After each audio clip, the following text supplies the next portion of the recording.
c'est parti. Bonsoir à tous.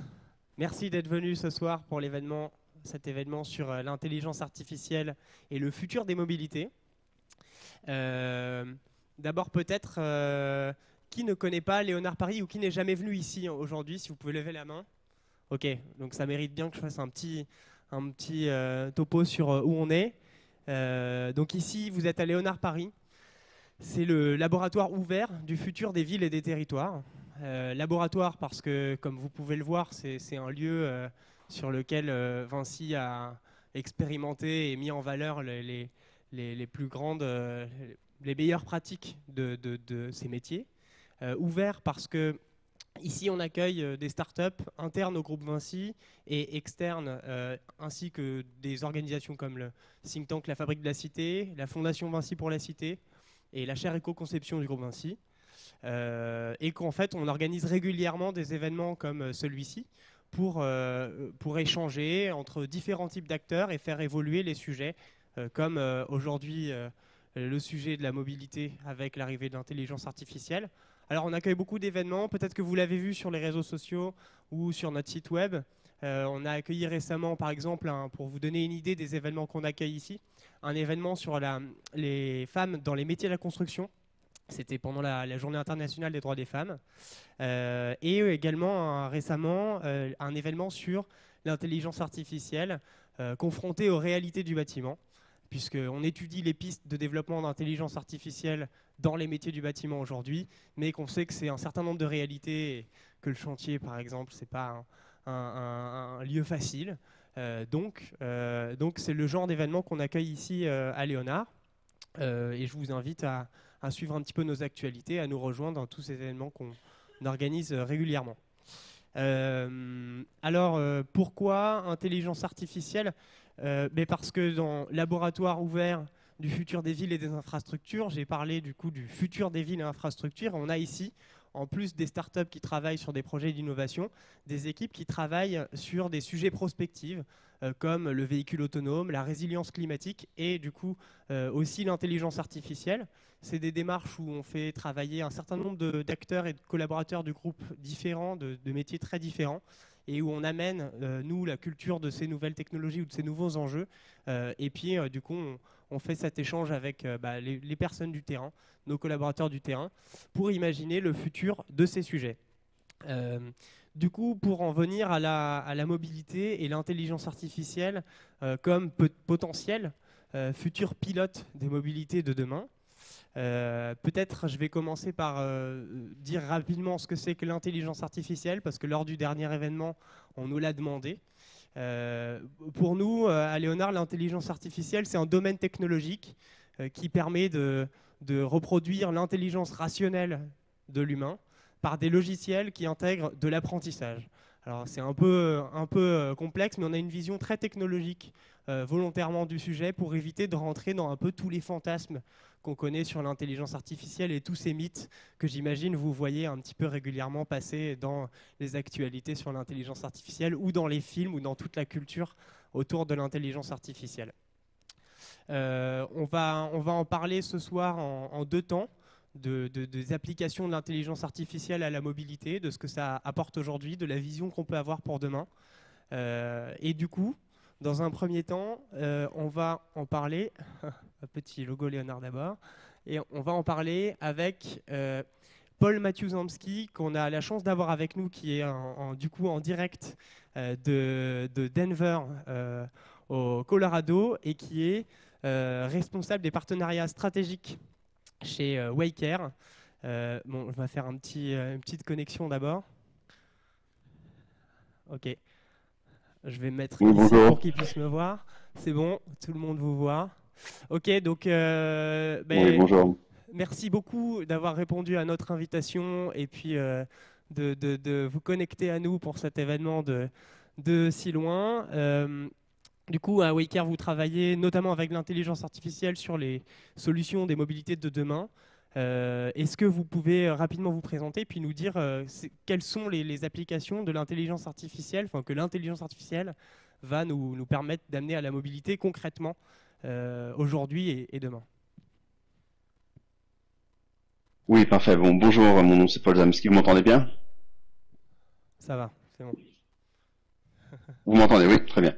Donc, oui, je suis ici au Colorado. Je suis avec une compagnie qui s'appelle Waker. Nous sommes une plateforme pour les centres de gestion routiers, la police, les autres et d'autres services d'urgence qui utilisent en fait les data des véhicules et l'intelligence artificielle pour pouvoir améliorer la réponse aux incidents, mais aussi pouvoir voir dans le futur et pouvoir prédire où vont avoir les yeux les incidents dans les 2 prochaines heures. Nous sommes une start-up à près de 3 ans, QG en Israël, mais nous venons d'ouvrir nos bureaux à Los Angeles, donc je suis là pour une autre conférence. Donc nous, ce que nous voyons, comment l'intelligence artificielle va pouvoir améliorer la mobilité, c'est vraiment de voir comment est-ce que le changement dans la vision de comment est-ce qu'on gère maintenant les routes dans le monde. Jusqu'à aujourd'hui, c'était très archaïque dans la manière de mettre des capteurs et pouvoir essayer de comprendre en fait ce qui se passe sur les routes d'une manière très réactive, des données limitées et vraiment pouvoir vraiment faire des comptes de voitures ou essayer de comprendre quelles sont les conditions sur la route il y a quelques minutes. Mais maintenant, avec le plus de voitures connectées, donc plus de data qui sont créées par ces voitures, dont les voitures connectées, dont les télématiques, dont les GPS, mais bien sûr dans le futur les voitures autonomes, nous avons des quantités de data qui sont immenses et qui doivent être gérées pour pouvoir déduire des insights, des informations sur quelles sont les conditions sur la route. L'intelligence artificielle permet de pouvoir prendre toutes ces données-là qui sont créées, on dit un terabyte pour une voiture automatique tous les quelques heures, et pour pouvoir prendre ces informations-là et puis pouvoir faire derive des concepts et analyser ces data pour pouvoir voir en temps réel ce qui se passe. Et puis, en utilisant tous ces facteurs-là, pour nous, ce que nous on fait, c'est on prend les facteurs historiques, les conditions en temps réel, et on pouvoir amalgamer tout ça et voir quelles sont les conditions qui sont probables pour un accident dans le futur. Ok. Est-ce que vous pouvez nous parler de projets sur lesquels vous travaillez, avec qui vous travaillez notamment sur toutes ces applications? Donc nous sommes à Las Vegas, c'est notre premier projet qu'on a fait depuis maintenant 1 an avec le centre de Nevada DOT, la ville de Las Vegas, le Nevada Highway Patrol, et là-bas ils sont en train d'utiliser notre système pour pouvoir communiquer entre toutes les agences, pouvoir répondre aux incidents plus vite. Donc on utilise les données des voitures pour pouvoir détecter où ont lieu les accidents avant que les gens appellent le 911. Et on a pu réduire de 12 minutes en moyenne le temps de réponse aux incidents. Et de plus, maintenant, ce qu'on vient de faire, c'est en utilisant les projections, les prédictions de où vont avoir lieu les incidents dans les 2 prochaines heures. Nous, en partenariat avec la police, mettons les policiers dans des zones à risque avec leur lumière. Et ce qu'on a pu constater, c'est que 91% des voitures qui étaient au-dessus de la vitesse limite sont redescendues à la vitesse limite. Et on a pu réduire de 17% les accidents sur la route. Donc ça, c'est le début de gros taux de projets, dont aux États-Unis, dont en Floride et au Delaware et bientôt en France, si tout se passe bien.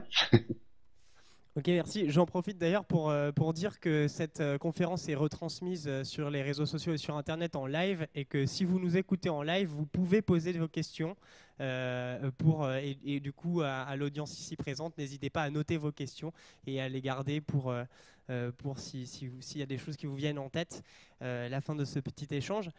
Du coup, merci de nous avoir présenté ces éléments, ces premières applications. Maintenant, si on se projette un peu dans le futur, déjà ça c'est plutôt impressionnant, enfin, je trouve. Mais si on se projette maintenant un peu plus dans le futur, comment vous imaginez le futur des mobilités? Est-ce que demain il y aura un logiciel ou peut-être plusieurs logiciels, mais avec une intelligence artificielle qui pourrait coordonner plusieurs systèmes de mobilité en même temps? On commence à beaucoup parler de mobilité, de multimodalité, de tickets, de transports multimodaux. Est-ce que derrière l'intelligence artificielle, ça va nous aider à gérer tout ça? Oui, donc il y a deux facettes que j'aime regarder dans le futur. Une, c'est vraiment, on voit que les véhicules autonomes doivent avoir on va dire un système opératoire pour pouvoir être commercialisé à grande échelle dans le monde. Et pour le moment, les villes n'ont pas de moyens pour vraiment communiquer avec les voitures. Les voitures sont dans des situations où elles sont posées comme aux États-Unis. Je sais pas si vous avez ça en France, c'est les scooters électriques ont été posés dans les villes et il n'y a aucune régulation, il n'y a aucune façon de voir ce qui se passe sur les routes. Et les villes ont eu beaucoup de problèmes à pouvoir accepter ça. Donc la communication entre la voiture et la ville va devoir être vraiment et devoir se faire pour pouvoir vraiment créer cet écosystème pour que la ville puisse connecter avec les voitures, qui puisse connecter avec l'infrastructure, qui puisse connecter avec tout ce qui est facteur externe. La deuxième façade que j'aime voir, c'est vraiment dans l'intelligence artificielle, c'est utiliser le machine learning, donc l'apprentissage automatique, je crois que c'est ça en français. C'est de pouvoir dire non seulement nous créons des algorithmes pour des conditions historiques ou quelque chose qui s'est passé, mais nous prenons les conditions réelles et c'est en train d'améliorer à tout moment les algorithmes et les prédictions et tout ce que les analytiques qui sont créées. Ce que ça veut dire, c'est que il y a 10 ans, si on voulait préparer, surtout pour les grosses villes qui agrandissent, l'infrastructure pour une ville de 2 millions de personnes, ça prend 10 ans pour pouvoir créer cette infrastructure, pour pouvoir accommoder, prendre cette quantité de personnes, les routes, les voitures. Mais à partir du moment où ça a été fini, la population elle n'est plus à 2 millions, mais peut-être à 2,5 ou même 3 millions. Et de ce fait-là, nous ne pouvons plus vraiment avoir la capacité de pouvoir manager tout ça. Mais avec la machine learning, ça nous permet de pouvoir faire des adaptations en temps réel en fonction de ça et pouvoir avoir les villes qui s'adaptent et l'infrastructure qui est créée en fonction de ces changements, vraiment même à des milliers de personnes, des centaines de milliers, et en temps réel. Et concrètement, du coup, ça apporte quoi à un usager de la mobilité, ces nouvelles solutions de machine learning qu'on peut imaginer? Ça apporte aux personnes, aux conducteurs? Aux conducteurs ou aux usagers pour des transports en commun, par exemple ouais. Donc ça donc pour les conducteurs, il y a deux facteurs qui vont vraiment qui être améliorés. Une, c'est vraiment les conditions sur la route, on se rend pas compte, mais en fait vraiment la vitesse et les incidents, chaque minute qui est rajoutée à un incident, chaque kilomètre de plus au-dessus de la vitesse augmente en fait contre-intuitivement réduit le flow et crée du trafic. Donc si les mobilistes vont à des vitesses élevées, en fait ça crée beaucoup plus de trafic. Déjà ça va pouvoir améliorer les conditions sur la route, améliorer les réponses de la police, de la communication avec les usagers. Mais le plus important, ce que je pense, c'est vraiment pouvoir créer cette communication entre tous les différentes infrastructures. Comme ça, maintenant, quand vous êtes sur la route, vous êtes informé de la ville, de ce qui se passe devant vous. Vous savez peut-être qu'il vaut mieux peut-être garer la voiture dans un lieu, puis de ce moment-là prendre le vélo ou prendre les transports en commun. Et tout ça va être adapté petit à petit pour vraiment créer une sorte d'univers, un écosystème vraiment unifié et holistique de la mobilité. Ok, et du coup, la question presque évidente, c'est qu'est-ce qui nous manque et c'est quoi les barrières pour atteindre cet écosystème unifié et holistique et tous en profiter? Bon, nous travaillons avec le gouvernement, donc ça toujours un peu, ça prend toujours un peu plus de temps, mais donc il faut piloter ces technologies-là, il faut pouvoir se dire que il faut tester ces systèmes dans des environnements réels et voir l'impact dans conditions réelles. Mais non seulement ça, sur le côté des manufactureurs de voitures. Donc pour nous avons un partenariat avec des compagnies télématiques, avec des compagnies comme Waze ou Google. Mais pour les véhicules aujourd'hui, il n'y a pas vraiment de communication entre les véhicules. Les véhicules ne communiquent pas entre eux. C'est V2V, c'est-à-dire que ça va être une Audi, c'est pas une Audi à une Volvo. Donc en fait, ce qu'il faut se passer, c'est vraiment pouvoir donner accès à ce data en temps réel, ce qui est quelque chose qui manque maintenant pour les manufactureurs, en temps réel, pour pouvoir ramener ça à la ville, qui soit le hub pour pouvoir manager tout en temps réel. Donc ça permet, oui, non. C'est bon. Vous m'entendez? Et ça permet pouvoir manager tout ça en temps réel et qu'ils puissent vraiment utiliser ce data à des fins pour améliorer pour les usagers. Une dernière chose que je dirais, c'est de changer un peu la mentalité de comment est-ce qu'on regarde l'infrastructure et comment est-ce que les villes voient l'infrastructure comme étant très lourd avec du hardware très cher et qui prend, il faut installer des sensors, il faut mettre vraiment des capteurs partout. Il faut essayer de voir en disant mais quelles sont les alternatives, qu'est-ce qu'on peut utiliser qui permettent d'avoir une infrastructure en fait très flexible pour moins cher et avec beaucoup plus de données. Nous, notre réponse c'est la voiture. La voiture, c'est vraiment un capteur qui est en temps réel, qui donne toutes les données de ce qui se passe sur la route et qui ne coûte rien aux villes et qui sont toutes les quelques années en train de changer, se rafraîchir. Ok, bon du coup c'est plutôt positif. Enfin ça veut dire une mobilité plus sûre et peut-être moins de temps d'attente ou de temps passé dans les transports, mais ou à défaut de pouvoir accueillir plus de trafic dans les systèmes existants pour faire face à la démographie. Mais il y a un enjeu dont on n'a pas parlé encore là-dedans et du coup sur lequel j'aimerais bien vous interroger, c'est celui de l'environnement. Comment est-ce que vous voyez l'intelligence artificielle et les applications qui se développent aujourd'hui pour la mobilité intégrer ce facteur environnemental qui existe depuis toujours, mais qui est dont la prise de conscience est en train d'être faite?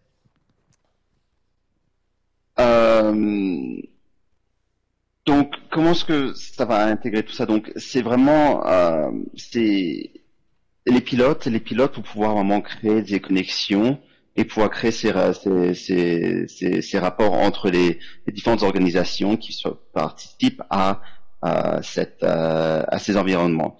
C'est vraiment maintenant, on se retrouve dans une situation, c'est vraiment, on n'a plus les villes et les secteurs privés qui sont séparés. Il faut vraiment pouvoir mettre tout ça ensemble et pour pouvoir tester ces systèmes-là.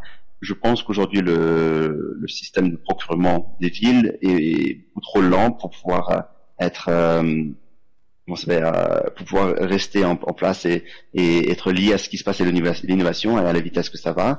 Et ça permet de pouvoir et de faire des changements là-dedans. On va pouvoir faire déployer ces pilotes et pouvoir tester ces systèmes-là et voir des résultats très vite. C'est pas quelque chose qui attend 5-10 ans, c'est voir des résultats aujourd'hui. Ok, donc la réponse est il faut plus de flexibilité pour adapter les infrastructures et puis les systèmes de mobilité aux nouveaux enjeux environnementaux qui se posent. Merci beaucoup pour toutes ces réponses à ces questions. Du coup, maintenant, je me tourne vers la salle et puis vers vers Internet aussi. N'hésitez pas. Est-ce que vous avez des questions à poser à Paul-Mathieu Zamski, qui du coup travaille chez Waker? On peut faire passer un micro. Ouais.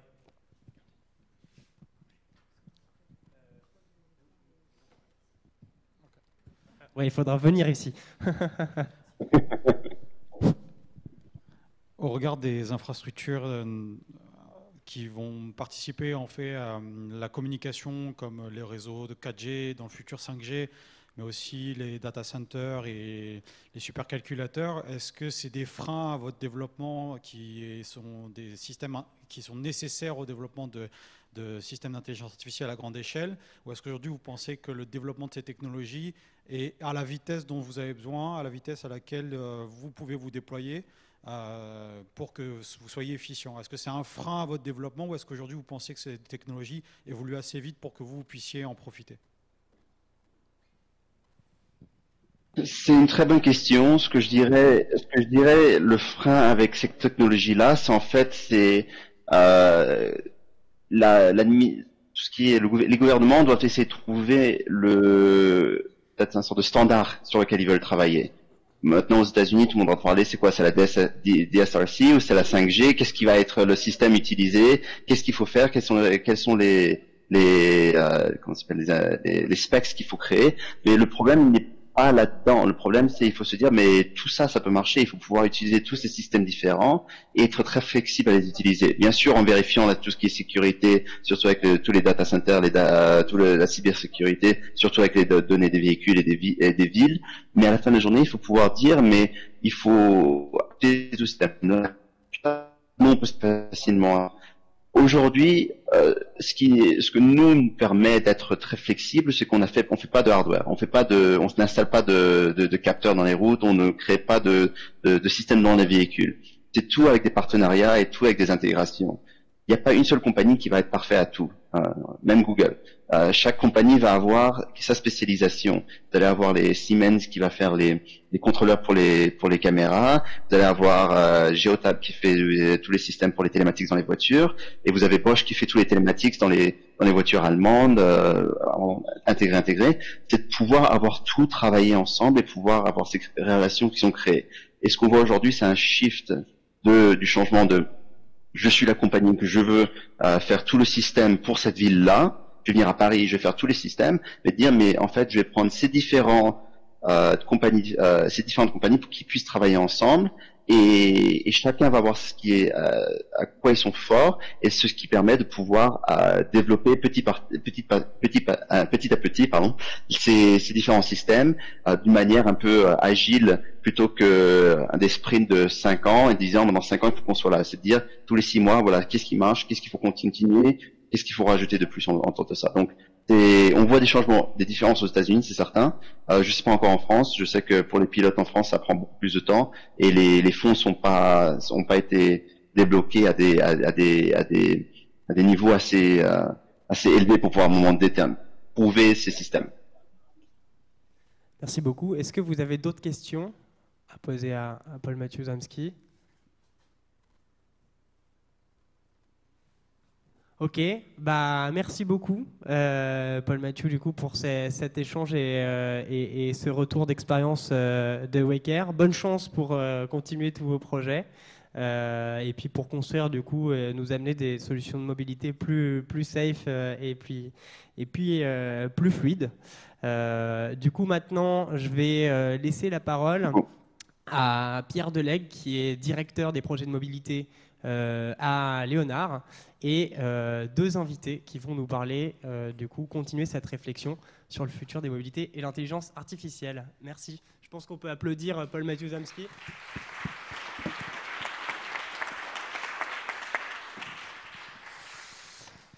Bonsoir à tous, bienvenue. Alors moi j'ai le double honneur de vous recevoir ici ce soir et d'inviter sur scène Bertrand Biou de Kizio Digital et Emmanuel Daubricourt de Cyclope, qu'on peut applaudir aussi au passage.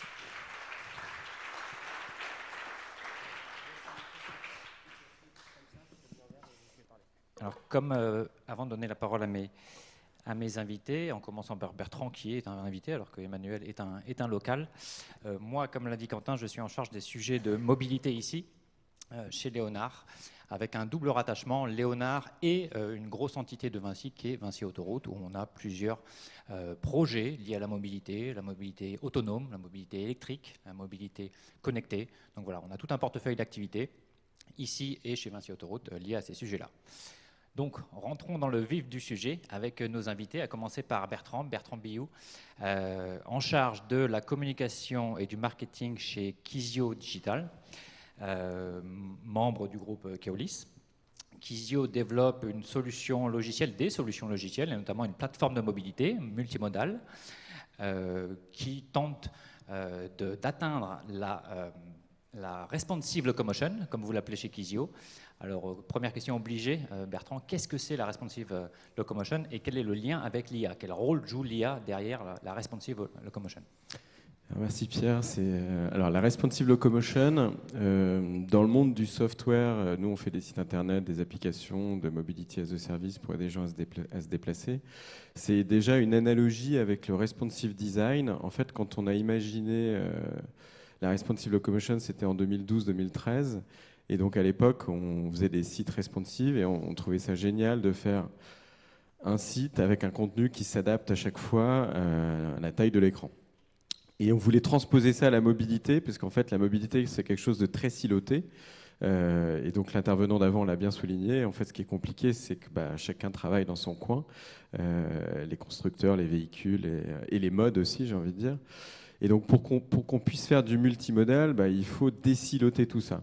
Et l'idée, c'est que aujourd'hui encore, vous avez plein d'applications dans votre téléphone. Et quand vous voulez vous déplacer, vous êtes régulièrement obligé d'en ouvrir plusieurs pour avoir un état global du trafic. L'idée, c'est d'inverser cette relation en fait, entre les voyageurs et les modes de transport et de mettre les modes de transport au service des voyageurs. Donc tout ça, en fait, grâce à des données, si vous voulez, c'est de pouvoir donner la bonne information aux bonnes personnes au bon moment. Donc on va se baser à la fois sur le voyageur. Avant, en fait, ce qu'on fait toujours beaucoup, c'est qu'on donne la même information au voyageur à tout le monde. Alors qu'en fait, un voyageur, il est quelque part un peu unique. Il peut être touriste, il peut être à mobilité réduite s'il s'est cassé la jambe au ski, il peut être pressé parce qu'il a un rendez-vous et il ne faut pas qu'il soit en retard. Et en fait, on a tous des besoins différents. Il peut avoir envie de se connecter en 4G pour traiter ses mails. Donc, selon le mode qu'il va choisir, il aura un agrément, il aura un confort, il aura une rapidité de mobilité. Et donc, en fait, l'idée, c'est de récupérer tout un tas de données pour pouvoir adresser chaque voyageur et lui donner la bonne info au bon moment. Et y compris des données qui ne sont pas forcément des données en lien avec les transports. Par exemple, la météo, s'il pleut, c'est peut-être débile que je vous propose de prendre un Vélib. S'il neige, encore pire. S'il y a des manifestations, donc souvent c'est entre République et Nation, j'ai peut-être intérêt à vous donner un itinéraire un peu différent qui évitera la ligne 8 pour aller, pour aller jusqu'ici. Donc du coup, voilà, c'est vraiment prendre en compte en fait, tout un tas de données conjoncturelles, contextuelles et aussi des données un peu personnelles qui sont relatives en fait, à l'individu. Ok, donc c'est adaptatif, individualisé, contextualisé. D'accord. Notre deuxième invité, qui n'en est pas un, parce qu'il habite ici, est Emmanuel Daubricourt, Product Lead chez Cyclope. Cyclope est une start-up du groupe Vinci, hébergée chez Léonard, qui développe des algorithmes de machine learning pour des applications computer vision, et notamment, mais Emmanuel va nous l'expliquer, détecter, caractériser des flux de trafic pour avoir des prédictions plus fines de ces flux. Alors Emmanuel, première question double pour toi, déjà pour notre audience, donner quelques exemples de solutions Cyclope et quel est le lien avec le MAS pour vous?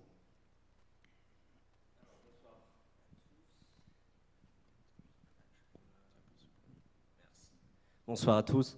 Donc pour vous donner quelques exemples de ce qu'on fait chez Cyclope.ai, comme Pierre le disait, nous on est résident ici, on émane de Vinci Autoroute, donc un acteur de la concession autoroutière qui a voulu se lancer sur l'intelligence artificielle, notamment appliquée à l'image, tout ce qui est la photo, la vidéo, qui a un gros potentiel d'application pour le transport en général.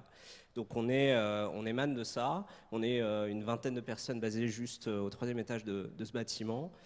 Et pour donner des exemples concrets de ce qu'on fait, en fait, on va utiliser les images pour déjà aider toute une batterie de clients potentiels qui peuvent être des entreprises comme des sociétés concessionnaires type Vinci Autoroute, mais également des collectivités, des administrations, à mieux comprendre les flux de mobilité, pas seulement les flux routiers, mais de rentrer en fait à partir de l'image dans le détail des flux qui traversent les infrastructures, qu'elles soient des infras, ce qu'on appelle des voies rapides, des autoroutes, des boulevards périurbains, etc., ou même la voirie urbaine, les rues, les intersections, les parkings, etc. Et donc en termes de données qu'on va aller extraire, on va être capable de classifier.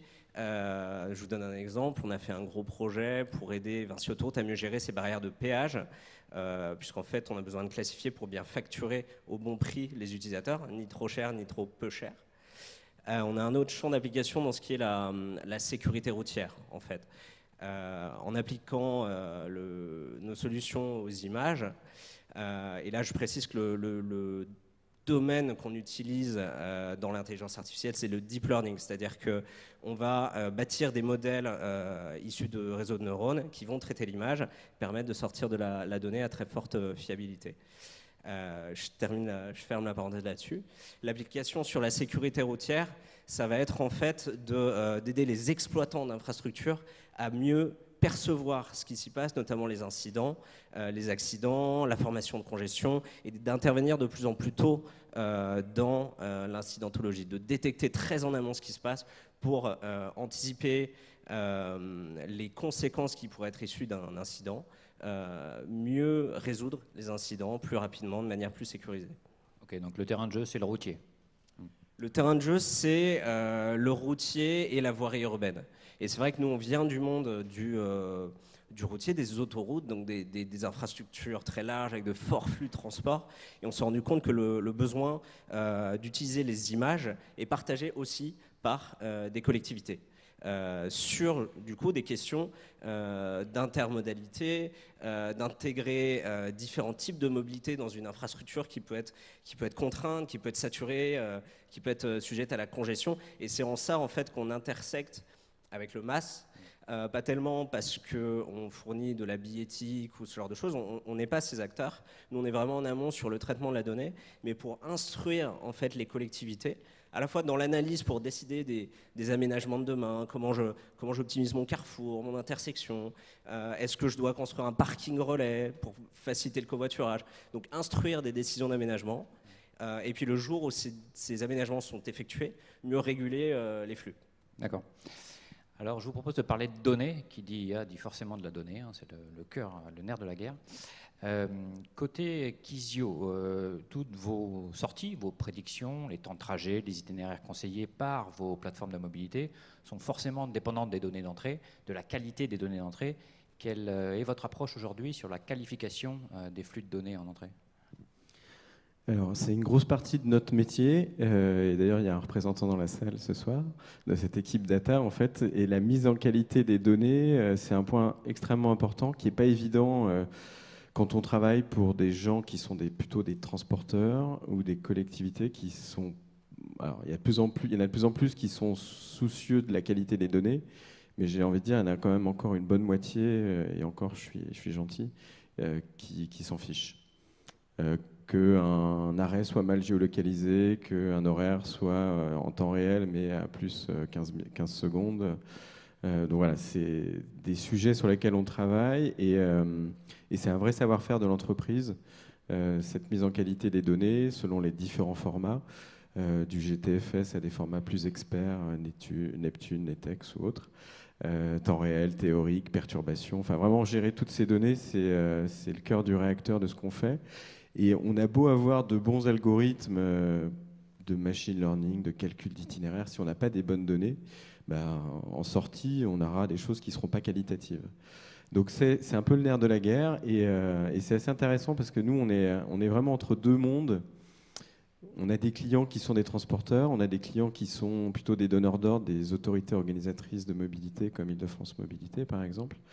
Et on a aussi des clients qui sont des GAFA, donc des grandes entreprises numériques, qui sont prêtes à payer aussi pour bénéficier de données qualitatives.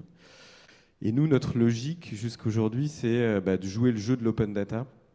On a parlé de silos, en fait, et une façon... Alors, si on veut casser les silos, il y a plusieurs façons.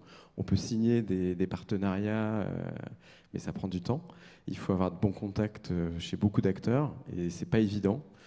Quand on est dans le transport public, on connaît moins la route et l'automobile, par exemple. Et puis, on ne veut pas toujours parler aux méchants GAFA. Quand on est des GAFA, on ne sait pas trop comment parler à ces autres personnes. Et nous, on est un petit peu au milieu. Et finalement, le jeu qu'on veut mener, c'est le jeu de l'ouverture. C'est-à-dire que si tout le monde contribue, met au pot, les données qu'on va mettre en qualité, on les reverse en open data. Donc c'est le principe des licences share-alike pour que tout le monde en bénéficie. Donc du coup, ça facilite grandement, ça casse beaucoup les silos, et ça permet à plein de boîtes, à des chercheurs, à des startups, d'accéder à ces données et d'avoir le même niveau de qualité de données. En fait, aujourd'hui, ce n'est pas encore le cas. Moi, je fais régulièrement des tests dans Paris, quand je prends les transports. Je lance plusieurs applications et je regarde comment elles répondent. Et c'est assez rare qu'elles soient toutes pareilles, en fait. Donc, elles ont toutes des qualités. Il n'y en a pas une qui est meilleure qu'une autre. Je veux dire, tantôt c'est Via Navigo, tantôt c'est Citymapper, tantôt c'est Transit, tantôt c'est RATP. Ça dépend ce que vous venez chercher. Elles ont chacune des points forts. Mais moi, mon rêve, ça serait qu'on ait une base de données unifiée et hyper qualitative pour tout le monde. Donc sur le transport public, mais aussi sur les autres modes. Donc là, on en est encore assez loin. Et dans ta vision, la seule façon de faire ça, c'est l'open data. C'est pas la seule, mais disons que c'est celle que je trouve la plus vertueuse et qui donne la possibilité à plein d'acteurs de jouer avec. Là, aujourd'hui, où quand on vous signez un partenariat stratégique avec une grosse boîte ou un gros acteur, si vous êtes tout petit, il y a peu de chances que vous y arriviez, en fait. Il faut que vous ayez des gros fonds d'investissement derrière. Donc voilà, c'est plus. Moi, je préférerais avoir un écosystème avec plein d'acteurs que d'avoir un gros acteur qui a les clés du camion, pour faire simple. Et cette approche open data, pour finir quand même sur ce sujet, est-ce que c'est un argument quand on va négocier avec des gros acteurs pour récupérer leurs données? Alors, ça fait peur, parce que souvent, en fait, les gens avec qui on travaille côté GAFA, effectivement, c'était qui tout double, et finalement, ils ont accepté de jouer le jeu. Ils préfèrent jouer le jeu et avoir des données que ne pas avoir de données. Donc, auprès d'eux, c'est plutôt un argument, ça met du temps. Auprès des collectivités, ça dépend. Il y a encore beaucoup d'acteurs publics qui ne font pas la différence entre un modèle ouvert, open source, des données open data et un modèle propriétaire. Ils pensent qu'une appli mobile, c'est une appli mobile, mais la façon dont on le fait, dont on le rend accessible, ça n'a rien à voir. Donc il y a encore un gros sujet d'acculturation sur le numérique auprès d'une partie des gens qui dirigent en fait. Ok. Autre question pour toi, Emmanuel, sur Data City. Cyclope travaille aujourd'hui dans le cadre du programme Data City sponsorisé par la mairie de Paris sur des algorithmes de détection de ce qu'on appelle les mobilités douces, les vélos, les trottinettes, les solo wheels, tous ces nouveaux objets de mobilité urbain, sur leur détection pour ajuster la régulation des feux tricolores parisiens à ces nouveaux objets de mobilité. Ce type de solution, lorsqu'elle sera mature, comment tu vois leur déploiement dans l'écosystème actuel? Quelle est la next step pour ce genre de progrès? Alors la next step déjà, ça va être de valider l'expérimentation et de démontrer l'intérêt de tous ces traitements de données qu'on va pouvoir faire au carrefour à feu. C'est vraiment des carrefours avec des feux tricolores où se rencontrent différents flux de mobilité que tu as énoncés et qui ont été conçus à une période de l'histoire en fait où on faisait place à la voiture et qui ne savent pas détecter autre chose que des voitures, qui du coup aujourd'hui sont confrontés à l'impératif de devoir faire circuler d'autres flux de mobilité le plus rapidement possible, en toute sécurité. Et donc il y a tous ces enjeux-là qu'on veut valider avec l'expérimentation qui nous amènera jusqu'au mois de juin. Et ensuite, les débouchés, le déploiement qu'on peut imaginer après ça, c'est vraiment des déploiements de systèmes. C'est-à-dire que c'est des solutions qui doivent permettre en temps réel, et d'avoir vraiment l'impératif de prédire les choses en temps réel est capital, puisque derrière, ça vient alimenter tous les systèmes de micro-régulation des feux. Donc c'est vraiment un marché de systèmes. Nous, on est un acteur du logiciel, donc on est toujours accompagné de gens qui sont plutôt de l'équipement. En fait, il y a toute une batterie de capteurs. Donc on est sur l'image, le capteur c'est une caméra, d'équipements de traitement de la donnée, de connectivité. Et donc nous, on a vocation à s'associer en fait à des acteurs de ce monde-là pour répondre ensemble à des besoins de collectivité. Ok, donc intégrer des systèmes en partenariat avec des intégrateurs qui fonctionneraient en boucle locale, courte, avec les feux tricolores, mais potentiellement aussi remonter cette donnée-là dans des plateformes de mobilité type Kizio. Exactement. Nous, on épouse en fait l'envie des territoires d'ouvrir leurs données. Alors bien sûr, les données d'entrée, c'est des images, c'est des données sensibles, c'est des données qui ne vont pas sortir, qui sont très contraintes du point de vue des territoires et de toutes les régulations de protection de la donnée personnelle. Donc la seule question potentielle d'ouverture de la donnée serait la donnée de sortie, qu'on mettra à disposition en fonction des prérequis de nos clients, les villes, qui auraient envie de le faire. Ça peut avoir des impacts sur l'étude. On parlait du fait que l'ouverture de la donnée permette à tout un écosystème de venir la consulter, de proposer des choses nouvelles. La donnée que nous, on va voir, c'est des données comportementales. C'est comment s'intersectent une trottinette et un piéton sur un trottoir. Quels sont les problèmes de sécurité qui peuvent être liés à ça. Donc ça peut permettre à d'autres, si les collectivités le souhaitaient, de venir s'intéresser et de réfléchir en utilisant ces données. Ok. Des contraintes particulières sur ce use case urbain, sur la protection des données par rapport à du routier, de l'autoroutier par exemple? Alors il y a beaucoup de contraintes informatiques, c'est des réseaux qui sont fermés, c'est des systèmes informatiques qui qui sont peut-être plus datés parfois que ne peuvent l'être ceux d'une société privée, d'une entreprise. Donc il y a des contraintes informatiques. Je dirais qu'il y a des barrières à l'entrée, on le disait, voilà, pour que des petits acteurs, et même si on est issu d'un grand groupe, on reste un débutant qui doit faire ses preuves face à des systèmes éprouvés qui ont plusieurs décennies. Et donc, pour faire ses gammes vis-à-vis d'une collectivité, c'est là que la contrainte est assez difficile. Une contrainte, même si j'enfonce un peu une porte ouverte, c'est celle des mécanismes de marché public et d'appel d'offres qui sont plus difficiles pour des nouveaux entrants par rapport à des démarches plus expérimentales, qui plus est quand on est sur de l'IA, et donc on a des performances qui s'améliorent au fil du temps, et qu'on doit pouvoir non seulement convaincre qu'à T0 on sait faire des choses, mais que si on se revoit dans 1 an, dans 2 ans, on aura des systèmes qui seront allés plus loin.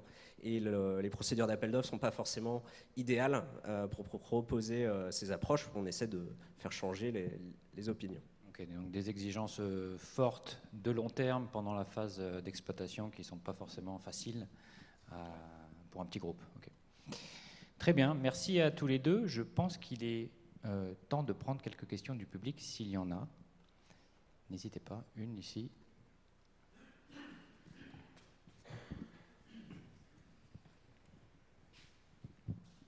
Bonsoir, merci. Comment vous et la France se situent par rapport à des pays qui ont des mégalopoles type Tokyo avec des dizaines de millions de personnes, donc, dont les problématiques sont encore plus accrues? Est-ce qu'ils sont très en avance là-dessus? Est-ce que ce sur quoi vous travaillez est déjà en place ou pas? Alors, sur la partie information voyageurs, transport en commun, ils sont très en avance. C'est-à-dire qu'ils ont cartographié tout ce qui est indoor. Aujourd'hui, on commence à travailler dessus. Il y a une granularité d'information, une profondeur d'information qu'on n'a pas, en fait. Mais c'est en train d'arriver. Mais on n'est clairement pas en avance par rapport à Tokyo et par rapport au Japon, on va dire. Singapour, je connais moins, mais j'en entends souvent parler parce que c'est... il y a des méga systèmes, des caméras vidéo partout, enfin, tout est ultra monitoré. Moi, c'est un peu la Smart City qui me fait flipper. Et du coup, jusqu'où peut aller l'IA et les algorithmes et les data? Je trouve que eux, ils vont un peu trop loin. Et le Japon, ça serait peut-être déjà un cran au-dessous et déjà suffisant en fait. On est en train de travailler là avec l'Institut Systemix, l'IRT Systemix à Saclay, sur comment est-ce qu'on peut faire du prédictif. Et c'est-à-dire vous dire, si tu prends ton RER entre ce quart d'heure-là et ce quart d'heure-là, tu ne pourras pas t'asseoir, mais si tu attends 20 minutes, tu pourras t'asseoir. Donc sur le remplissage des wagons, l'étape d'après, ce serait aussi d'y mettre, est-ce qu'il y a la clim, pas la clim, est-ce qu'il y a une connectivité, pas de connectivité. C'est tout ce que, quand je parlais d'agrément, en fait, qu'il y a déjà au Japon et que nous, on galère, parce que on est très siloté et même dans une même entreprise, je vais prendre l'exemple de la SNCF, je ne sais pas s'il y a des gens de la SNCF qui sont ici, mais c'est déjà compliqué d'avoir les informations du matériel, les faire communiquer avec les informations des voies, avec les gens qui gèrent les gares. Enfin, voilà, il y a tout un tas de silos à l'intérieur d'une même entreprise. Et l'open, ça aide quand même. Aujourd'hui, l'application SNCF, elle vous permet de vous déplacer d'adresse à adresse, de faire du porte-à-porte. Avant, vous faisiez du gare à gare. C'est-à-dire que maintenant, grâce à l'open data, on peut intégrer la RATP à Paris, la TAN à Nantes. Et donc ça, ça a été rendu plus facile grâce à l'open. Je ne sais pas si tu as une... En ce qui nous concerne, les écosystèmes les plus développés, alors nous on est dans un cas plus particulier, celui de l'analyse d'images. Les écosystèmes les plus solides sont en fait ceux où il y a des acteurs de l'équipement qui sont très installés. Donc on va dire les facteurs un peu favorables, c'est un bassin industriel avec des équipementiers donc, en Asie, notamment en Chine, au Japon. Il y a beaucoup d'acteurs sur le sujet. Et puis d'autre part, même si nous, on n'est pas sur le marché de la surveillance, on tire vraiment un trait, et nous on est sur la mobilité. Et on voit le capteur vidéo comme un capteur flexible qui peut s'inscrire dans les contraintes du RGPD, etc. Il y a d'autres marchés qui vont aller à fond dans la surveillance, qui du coup ont un bassin, une base installée de caméras qui est très importante, et qui, c'est aussi une politique industrielle nationale, ou plus nationale que métropolitaine d'ailleurs. On va essayer d'encourager l'arrivée de nouveaux entrants qui pourraient regarder ces données. Voilà, plutôt vers l'Asie en termes de concurrents costauds sur le sujet. Ok. D'autres questions pour nos invités? Justement, je rebondissais sur ce que vous disiez sur l'open data qui fait peur, et notamment le fait que finalement, si on met tout en open data, on se doit d'être transparent, et c'est ça aussi qui freine. Parce qu'on montre les limites, et puis et même aussi pour les usagers, c'est pareil, pour tout le monde en fait. Alors effectivement, c'est un sujet, l'open data, c'est aussi la transparence. Et, on n'a pas toujours envie de voir, on préfère que ça reste sous le tapis. Il y a des travaux, je ne sais pas si vous avez vu, une personne qui s'appelle Boris Merisquet, qui est chercheur à l'université de Rennes 2. Il a fait des data viz sur plein de sujets, et notamment sur les origines destination de Blablacar. Et il montre que c'est pas du tout, les gens ne parlent pas du tout des aires de covoiturage officielles, comme on pourrait le croire. Et donc, du coup, ça remet en question tout un tas d'investissements publics et des communications aussi de Blablacar sur ce sujet. Donc, c'est vrai que ça vient lever ce genre de choses, mais ça permet d'améliorer au final les services et de mieux comprendre la ville. Et après aussi, l'open, je ne suis pas un ayatollah de l'open, hein. Je suis tout à fait d'accord qu'il y a des données qu'il ne faut pas ouvrir pour des raisons personnelles, des données qui peuvent être sensibles pour les personnes. Néanmoins, en fait, quand on fait du machine learning, de l'intelligence artificielle, quand on entraîne les algorithmes, on a besoin de beaucoup de données, en fait. Et quand le premier intervenant disait « on a beaucoup de données », non, on n'a pas beaucoup de données. Certaines boîtes ont beaucoup de données, mais elles ne sont pas accessibles à tout le monde. Donc du coup, Google peut plus facilement, ou Facebook, entraîner ces intelligences artificielles avec beaucoup de données que d'autres acteurs qui n'auront pas accès à ces données. Donc si on ouvre un maximum de données, et ouvrir, c'est de l'open data, mais ça peut aussi être de l'open service avec des API, où on ouvre un tuyau et on donne certaines données à certaines personnes, moyennant un contrat, je ne sais, hein, pas forcément financier d'ailleurs. Donc c'est vraiment ce principe de pouvoir brancher l'accès à des données, à des algorithmes, à des web services en fait.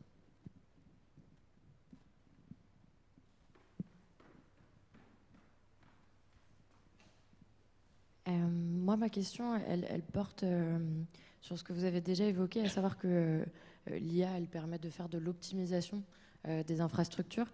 Mais finalement, dans les rêves les plus fous, qu'est-ce que l'IA permettrait de plus, à part l'optimisation des infrastructures existantes?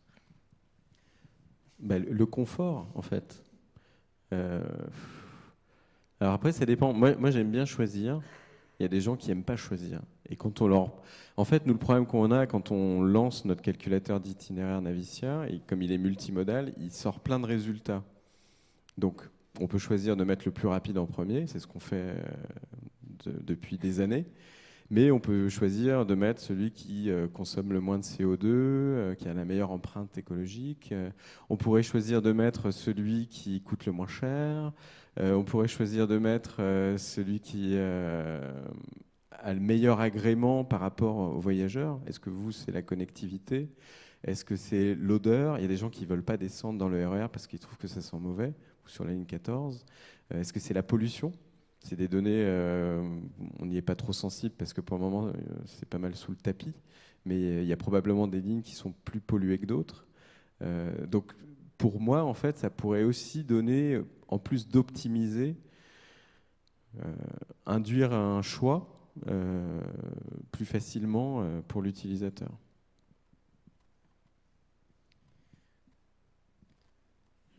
Je commente rapidement de nos rêves les plus fous chez nous, chez Cyclope. Bon, déjà, d'optimiser il faut quand même se dire que l'enjeu il est important. Dans le cas de l'infrastructure, d'optimiser, ça permet de rajouter de la capacité, faire circuler davantage de flux dans des infrastructures qui sont déjà construites. Donc l'impact, il est environnemental, il est sur le développement des territoires. Donc il est assez important de mieux rationaliser les flux. En fait, c'est aussi ça, c'est s'éviter de la construction, c'est mieux comprendre et aménager les territoires. Et puis l'autre champ d'application qui nous intéresse beaucoup, c'est celui de l'autonomie. On pense que la technologie sur laquelle on est peut permettre en fait à l'infrastructure, comme d'autres technos le permettent, mais la vidéo permet à l'infrastructure de dialoguer demain avec le véhicule autonome et donc lui permettre de mieux naviguer et de s'inscrire dans l'environnement bâti de manière sécurisée. Donc ça, c'est une thématique qui nous intéresse.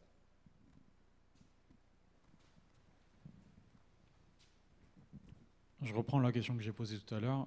Au niveau des infrastructures qui sont nécessaires à vos outils, est-ce que le développement qu'on a en France est à la hauteur du développement de vos technologies pour les data centers, pour les supercalculateurs, pour la télécommunication comme la 5G qui va arriver?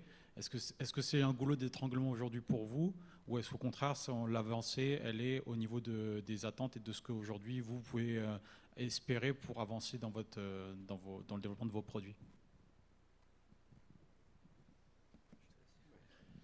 Alors, je ne suis pas le meilleur placé pour répondre à des questions très techniques, mais quand même, ce que j'observe, c'est plutôt ce qui nous fait perdre du temps, c'est le manque de volonté de coopérer de l'être humain, en fait.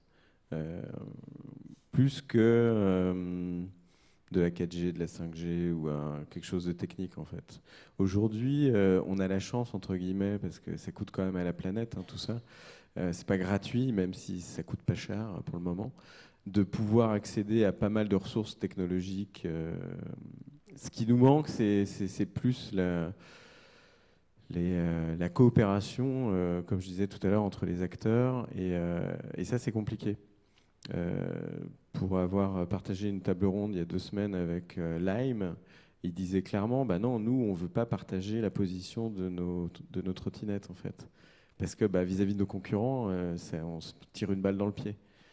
Mais s'ils ne partagent pas la position des trottinettes pour d'autres acteurs qui ne sont pas leurs concurrents, les villes, ou même nous, ou d'autres, hein, voilà, il faut que tout le monde joue le jeu, en fait. Et ça, c'est compliqué, en fait. Parce que je peux comprendre, hein, je serais chez Lime, je dirais la même chose.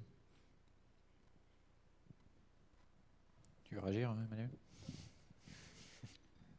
Non, sur l'histoire de Lime, enfin, c'est vrai que c'est intéressant de voir cet exemple. Sur les data centers.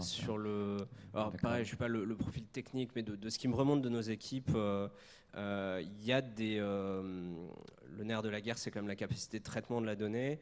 C'est des choses qui existent sur le marché, donc on n'est pas en attente de quelque chose que le marché ne saurait pas fournir. C'est plus une question d'équation économique. C'est des technologies qui peuvent rester chères, dont le prix a vocation à décroître. Et donc tout ça, ça a un impact sur la maturité de nos offres et leur capacité à être attractifs sur le marché. En revanche, les solutions sont disponibles. On sent qu'il y a un écosystème qui n'est pas encore consolidé de fournisseurs, de gens qui peuvent trouver la bonne machine avec une largeur de gamme importante. Mais les choses sont là. Et les contraintes, encore une fois, sont plus réglementaires dans les états d'esprit et un peu les idées reçues sur l'intelligence artificielle, plus que technique et de connectivité. Il y a quand même une contrainte forte qui est aussi une contrainte humaine, c'est on manque de développeurs, en fait, ou de DevOps ou de CloudOps, de profils autour des métiers de l'informatique, hein. Et ça, aujourd'hui, c'est quand même un frein dans la bande passante. Je pense qu'il y a plein de boîtes qui sont dans notre cas. C'est compliqué c'est des gens qui sont très convoités. Et c'est compliqué de les faire venir et de les garder. Dernière question, peut-être? Oui.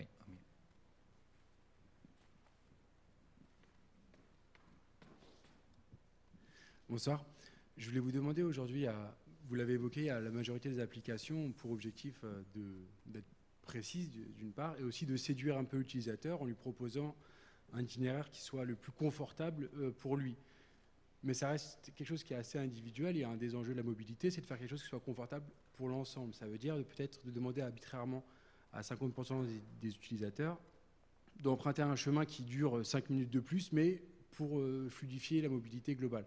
Alors forcément, il y a une histoire de moralité, à quel moment on peut demander à un ou un autre enfin, moralité de l'IA, ou en tout cas de légitimité de faire ça, mais est-ce qu'aujourd'hui, cet aspect-là est pris en compte, ou est-ce qu'il est condamné à ne pas exister parce qu'il ne laissera pas... Alors, il y a des travaux qui sont en cours avec Transilien.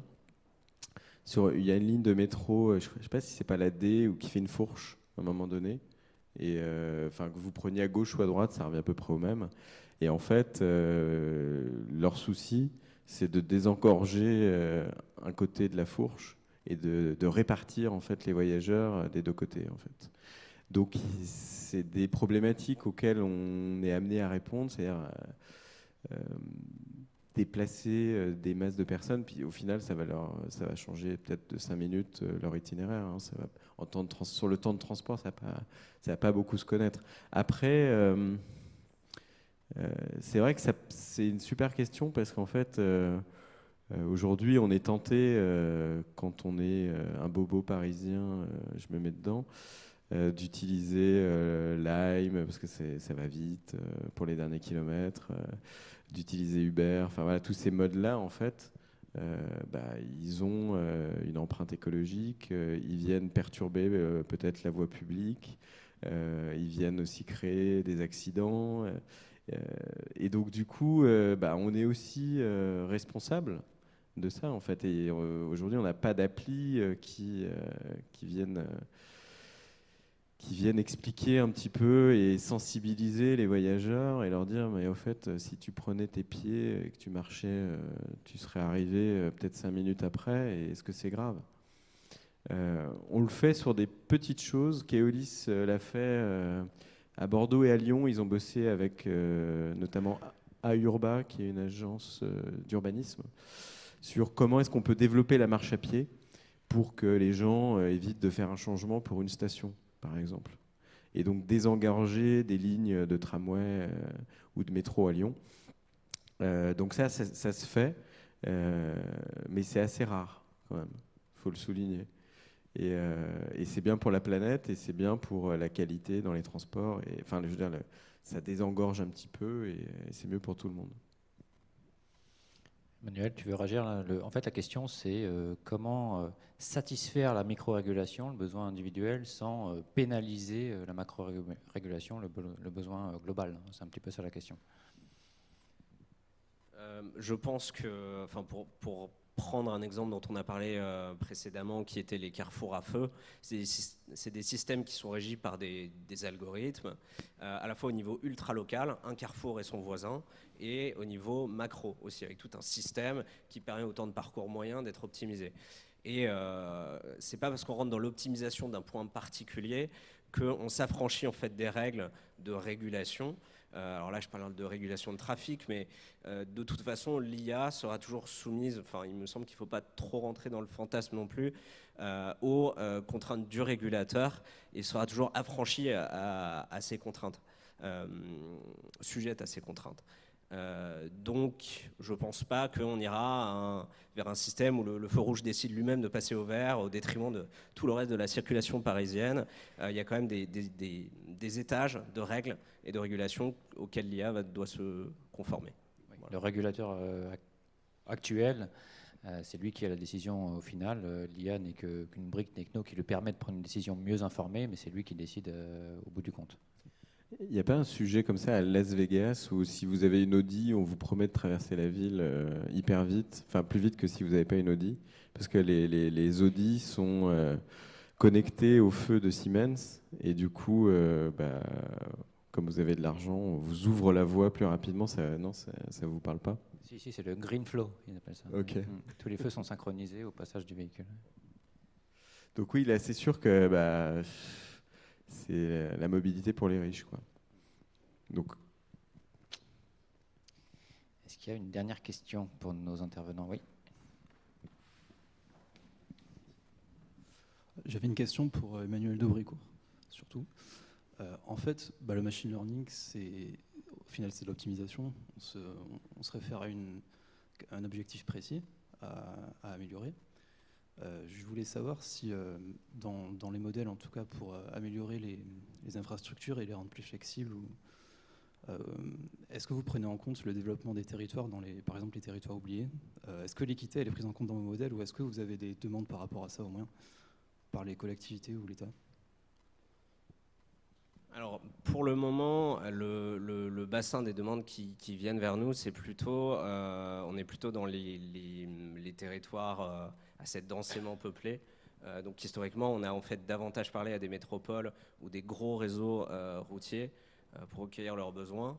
Après, les gens auxquels on parle, qui vont décider des systèmes de demain, qui régissent les villes et de tout le logiciel et l'algorithmie derrière, ils prennent leurs commandes, ils tirent leurs commandes des élus qui eux sont en charge de représenter ces besoins d'équité, notamment d'équité face au transport, face à la mobilité. Une demande qu'on voit de plus en plus, c'est d'être capable de mieux comprendre les flux de covoiturage. Alors il y a des problématiques techniques compliquées derrière, mais de comprendre combien de passagers sont dans un véhicule pour faciliter, justement, rendre plus vertueux la pratique du covoiturage. Accélérer les feux rouges, accélérer le temps de passage aux intersections, dédier des espaces, des voies réservées sur la voie urbaine, sur les voies rapides, aux covoitureurs. Donc vraiment la demande fait son chemin de l'élu vers ces services avec qui on s'entretient et qui nous font parvenir ces demandes. Une dernière question? Non. C'était très clair, du coup. Très bien. Mais merci à nos deux intervenants, qu'on peut applaudir encore une fois. Merci.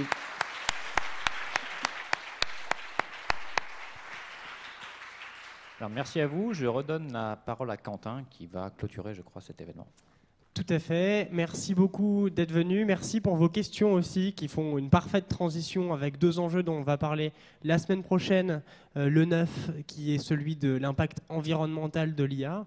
Les coûts cachés de l'IA ou les applications de l'IA pour l'environnement. On va regarder ça en deux temps, notamment avec probablement enfin d'ailleurs il l'a confirmé, un représentant d'une organisation qui a beaucoup travaillé sur la transition énergétique et l'impact du numérique là-dessus. Et puis, vous avez aussi posé beaucoup de questions liées aux enjeux de l'éthique de l'IA, qui est un sujet extrêmement vaste et qu'on traitera pour le coup le 30 mai ici. Donc je vous invite à revenir à ces deux temps-là. Entre-temps, n'hésitez pas à suivre nos actualités sur les réseaux sociaux et Internet. Et puis, vous avez du coup à votre disposition un buffet ici pour échanger avec nos intervenants et leur poser plus de questions si vous le souhaitez. Merci beaucoup.